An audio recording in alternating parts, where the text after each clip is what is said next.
Chembilode higher secondary school, തലവിൽ, Kannur. ഉടൻ admission എടുക്കുന്നവർക്ക് 2 set uniform, 1 വർഷത്തേക്കുള്ള ബസ് ഫീസ് തികച്ചും സൗജന്യം. Tuition fees, registration fees, donation 100% സൗജന്യം.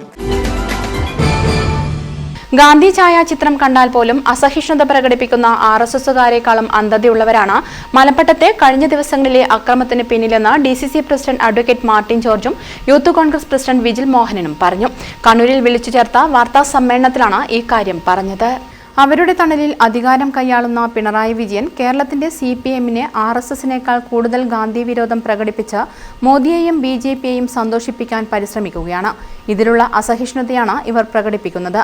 ഗാന്ധി നിന്ദയ്ക്കെതിരെ മെയ് 21 ചൊവ്വാഴ്ച രാവിലെ 9 മണി മുതൽ വൈകിട്ട് 5 മണി വരെ സ്റ്റേഡിയം കോർണറിൽ DCC പ്രസിഡന്റ് അഡ്വക്കേറ്റ് മാർട്ടിൻ ജോർജും യൂത്ത് കോൺഗ്രസ് പ്രസിഡന്റ് വിജിൽ മോഹനും ഉപവാസ സമരം അനുഷ്ഠിക്കുമെന്നും ഇരുവരും DCCയിൽ വിളിച്ചു ചേർത്ത വാർത്താ സമ്മേളനത്തിൽ അറിയിച്ചു. യൂത്ത് കോൺഗ്രസിന്റെ നേതൃത്വത്തിൽ അവിടെ പ്രതിഷേധ യോഗം സംഘടിപ്പിച്ചു. ഒരു ഗാന്ധി പ്രതിമ തകർത്തിട്ട് അതിൽ പ്രതിഷേധ യോഗം ചേരാൻ പോലും അനുവാദമില്ലേ എന്നുള്ളതാണ് ഞങ്ങളുടെ ചോദ്യം. ആരാണ് ഗാന്ധി പ്രതിമ തകർത്തത്? ഗാന്ധി പ്രതിമ തകർത്തിരിക്കുന്നത് പഞ്ചായത്ത് മെമ്പർമാരായിട്ടുള്ളവരാണ്. എന്തിനാണ് ഇങ്ങനെ ഇത്ര ഭയപ്പെടുന്നത്? ഗാന്ധിജിയുടെ പ്രതിമ എന്തിന് ഇത്ര ഭയപ്പെടുന്നു? ഇവിടെ BJPക്കാർ ചെയ്യുന്നു അത് തന്നെയല്ലേ ഈ കേന്ദ്ര ഗവൺമെന്റ് ചെയ്യുന്നത്? ഗാന്ധിജിയുടെയും നെഹ്റുവിന്റെയും ഒക്കെ പേര് കേൾക്കുമ്പോൾ തന്നെ ഭയമാണ്. ഇത് തന്നെയാണ് ഇപ്പോൾ CPMനും തുടങ്ങിയിരിക്കുന്നത്. കഴിഞ്ഞ തവണ തിരുവനന്തപുരത്ത് ഏതോ കൊലപാതകം, ക്രിമിനലുകൾ തമ്മിൽ നടന്ന കൊലപാതകത്തിന്റെ പേരിൽ പയ്യന്നൂരിലെ ഗാന്ധി പ്രതിമയാണ് CPMകാരെ അടിച്ചുപിടിച്ചത്.